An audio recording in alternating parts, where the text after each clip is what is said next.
Ayun guys, good morning. Good afternoon na pala. Pipishing tayo ngayon dito sa yan, sa spot na yan. So dito to sa Balagtas, dito sa amin. So samahan nyo ako ngayon guys, susubukan natin dito. Alright. So ayun guys, medyo matubig yung dadaanan natin. Malapit lang to dito sa amin guys. Mga 50 meters lang.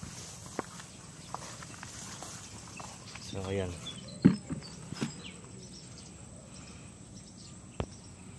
Ilog ng Balagtas. Karugtong po ito dito to sa likod ng Magdalena Subdivision. Yan. So lakad lang tayo dito sa dike.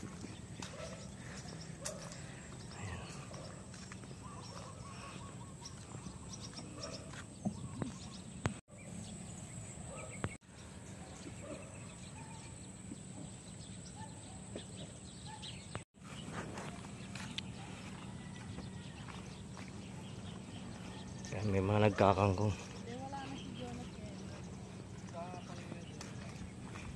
So magandang dalagan din dito guys. Ayan. Nung hindi pa puno yung mga kangkong, maganda magdalag dyan. Diyan tayo kakasting. Nakahuli tayo ng dalag dyan. Kaya lang napuno na ng kangkong. So ayan. So pipishing tayo guys. Dito ito sa bakanting pwesto dito sa yung tubig. Daanan to ng tubig galing sa subdivision. So ayan guys, dito lang to sa likod ng Magdalena. Ayan po yung Magdalena subdivision. So sa pwesto na yun guys, doon dati nakahuli ng cream dory. Yan sa pwesto na yan, sa may ginagawa na yan, dati wala pa yan. Diyan nakahuli ng cream dory. So mamaya subukan din natin kung hindi uulan ng malakas, pwede tayo mag cream dory dito sa area na to. So makapal nga lang yung kangkong na dito.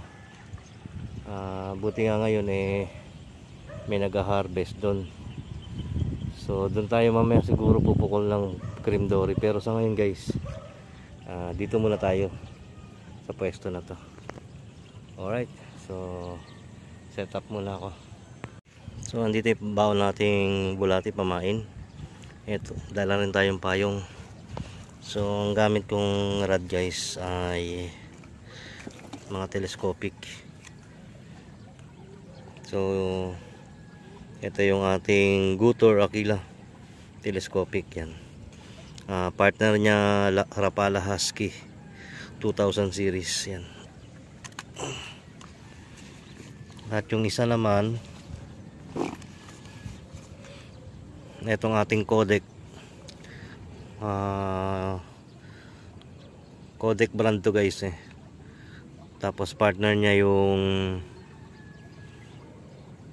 Okuma Steeler 2000 series din. So with floater tayo guys. So maya guys, dyan tayo maghahagis dyan.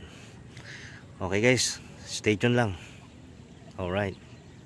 So ayan guys, gagamit tayo ng number 10 na hooks. Ayan. Tapos naka leather line tayo ng number 6. Number 10 na hooks, number 6 na nylon. So naka braided na line tayo sa ating main line. Ayan, naka braided yan. Sa 12 pounds pareho yan. So yun guys, magpapain muna ako. So yun guys, napaglatag na tayo ng dalawa. Ayan yung isa. At ito naman yung isa. So dalawang nailatag na natin. So antabayan na natin kung may kakagat. Alright.